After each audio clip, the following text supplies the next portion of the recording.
Hello students, स्वागत है आप सभी का हमारे इस यूट्यूब चैनल पर। स्टूडेंट्स, कैसे हैं आप सब? आई होप आप सभी बढ़िया होंगे। हमारे इस चैनल पर UP polytechnic entrance exam preparation 2022 group E1 biology की तैयारी गत 1.5 महीनों से कराई जा रही है।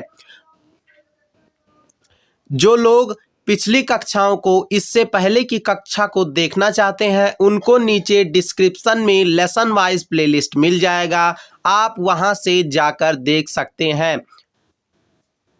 आज के इस वीडियो में हम देखने वाले हैं अध्याय संख्या 4 प्राणी जगत के अंतर्गत कॉर्डेटा संघ के अंतर्गत प्रथम उपसंघ फर्स्ट सब फाइलम यूरोकार्डेटा को। इस पर आज हम विस्तृत अध्ययन करने वाले हैं, इससे हम परिचित होने वाले हैं तथा यूरोकार्डेटा उपसंघ यूरोकार्डेटा के अंतर्गत आने वाले जंतुओं के सामान्य लक्षण को देखने वाले हैं। आप सभी लोग वीडियो को ध्यान से देखिएगा। तो चलिए हम क्लास को स्टार्ट करते हैं। हमारे वीडियो का टॉपिक है उपसंघ यूरोकार्डेटा। तो देखिए, इस उपसंघ को भैया ट्यूनिकेटा भी कहा जाता है। इस उपसंघ को क्या कहा जाता है?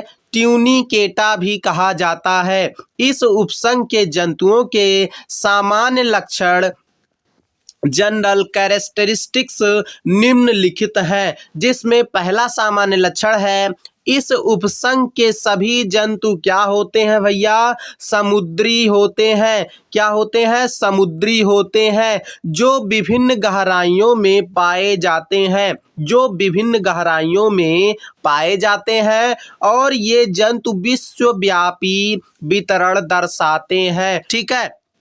दूसरा सामान्य लक्षण है, अधिकांश जंतु आधारों पर चिपकी अवस्था में पाए जाते हैं। इंपॉर्टेंट पॉइंट है, अधिकांश जंतु आधारों पर चिपकी अवस्था में पाए जाते हैं, अर्थात स्थानबद्ध होते हैं, सेंसाइल होते हैं। इंग्लिश में बात करें तो सेंसाइल होते हैं। कुछ मुक्त प्लावी फ्री फ्लोटिंग अथवा बेला पवर्ती यानी पेलैगिक होते हैं। क्या होते हैं? बेलापवर्ती होते हैं। तीसरा सामान्य लक्षण है, आप सभी के स्क्रीन पर, वयस्क जंतु अपह्रासित, अखंडित, दुम रहित, दुम यानी जिसको पूंछ बोलते हैं, कोश सदृश तथा युग्मित उपांग रहित होते हैं। इंपॉर्टेंट पॉइंट है, पूछ सकता है। वयस्क जंतु हैं जो उपसंघ कॉर्डेटा के अंतर्गत उपसंघ जो है, जो प्रथम उपसंघ है वो है भैया यूरोकार्डेटा। तो उसके अंतर्गत जो जंतु वयस्क हैं वो अपह्रासित, अखंडित, दुम रहित, कोश सदृश तथा युग्मित उपांग रहित होते हैं। ठीक है। चौथा सामान्य लक्षण है, शरीर के बाहर एक रक्षा कंचुक या चोल पाया जाता है, टेस्टा और ट्यूनिक पाई जाती है। इंपॉर्टेंट पॉइंट है, पूछ सकता है, किस संघ के जंतुओं में रक्षा कंचुक पाया जाता है, टेस्टा या ट्यूनिक पाई जाती है? जो सेल्यूलोज के समान ट्यूनिसिन नामक पदार्थ का बना होता है। आपको इंग्लिश पर भी ध्यान देने की ज़रूरत है, क्योंकि कभी कभी प्रश्न इंग्लिश से ही पूछ लेगा कि टेस्टा किस संघ के जंतुओं में पाया जाता है और किससे बना होता है, तो सेल्यूलोज के समान ट्यूनिसिन नामक पदार्थ से बना होता है। आई होप सभी को यहाँ तक सभी चीजें समझ में आई होंगी। आगे बढ़ते हैं। यहाँ पे इस उपसंघ का एक जंतु है, इसका नाम है एसिडिया। इसको आप दिमाग में नोट कर लीजिए, कभी कभी एग्जाम्पल से भी प्रश्न पूछ लेता है। क्या पूछ लेगा? एसिडिया किस उपसंघ का जंतु है? ठीक है, तो वहां पे एक ऑप्शन दे देगा यूरोकार्डेटा, तो वही ऑप्शन सही होगा। आगे देखते हैं, पांचवा लक्षण है, इंपॉर्टेंट है।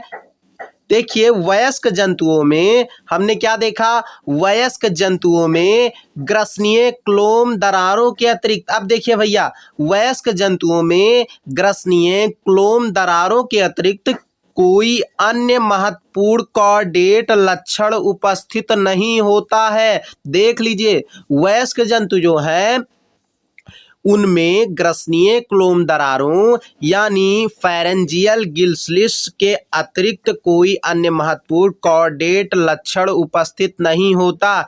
ये जो चीज है ग्रसनीय क्लोम दरारें, ये संघ कॉर्डेटा के अंतर्गत आती हैं। और हम क्या पढ़ रहे हैं, हम पढ़ रहे हैं संघ कॉर्डेटा के अंतर्गत प्रथम उपसंघ यूरोकार्डेटा को। तो यहाँ पे जो उपसंघ है यूरोकार्डेटा, उसके वयस्क जंतुओं में ग्रसनीय क्लोम दरारों के अतिरिक्त कोई अन्य महत्वपूर्ण कॉर्डेट लक्षण उपस्थित नहीं होता है। अगला पॉइंट है, इन जंतुओं में नोटोकार्ड केवल लार्वा प्रावस्था में पाई जाती है। देख लीजिए, नोटोकार्ड पाया जाता है, इन जंतुओं में नोटोकार्ड पाया जाता है, लेकिन कब पाया जाता है, तो केवल लार्वा प्रावस्था में पाई जाती है। यह लार्वा की पूंछ में सीमित रहती है। ठीक है, पृष्ठ तंत्रिका रज्जु केवल लार्वा प्रावस्था में पाई जाती है। इंपॉर्टेंट पॉइंट, नोटोकार्ड पाया जाता है तो कब, केवल लार्वा प्रावस्था में पाई जाती है। और पृष्ठ तंत्रिका रज्जु पाया जाता है तो कब, केवल लार्वा प्रावस्था में पाई जाती है। वयस्क में यह एकल पृष्ठ तंत्रिका गुच्छक में अपहरासित हो जाती है। और अंतिम जो सामान्य लक्षण है, ये तो वेरी वेरी इंपॉर्टेंट है कि जो उपसंघ है भैया यूरोकार्डेटा, उसके जंतुओं की जो आहार नाल है उसका आकार क्या होता है, तो यू आकार की होती है। अब आप सभी लोग बताइए, मैंने फाइलम सभी पढ़ा दिया है, उसमें हमें ये बताइए कि किस फाइलम के जंतुओं की आहार नाल भी यू आकार की होती है। कमेंट सेक्शन में बताइए। जो पिछला वीडियो जो मैंने बताया वो सब ध्यान से देखा होगा, वो जरूर कमेंट कर बताएगा। मैंने क्या पूछा है कि उपसंघ यूरोकार्डेटा के जंतुओं में आहार नाल यू आकार की होती है, लेकिन ऐसा एक संघ है जिसके जंतुओं में भी आहार नाल यू आकार की होती है। बताइए सभी लोग। ठीक है, चलिए मैं बता देता हूं, जो संघ है हेमिकार्डेटा, ठीक है, हेमिकार्डेटा, उसके जंतुओं की आहार नाल भी यू आकार की होती है। आज का वीडियो बस यहीं तक। कैसा लगा वीडियो कमेंट सेक्शन में जरूर बताएगा। यदि अच्छा लगा तो वीडियो को लाइक कर जाइएगा, दोस्तों के साथ शेयर करना बिल्कुल मत भूलिएगा। कल मिलते हैं एक और संघ कॉर्डेटा के द्वितीय उपसंघ सिफेलोकार्डेटा के वीडियो में। जय हिंद।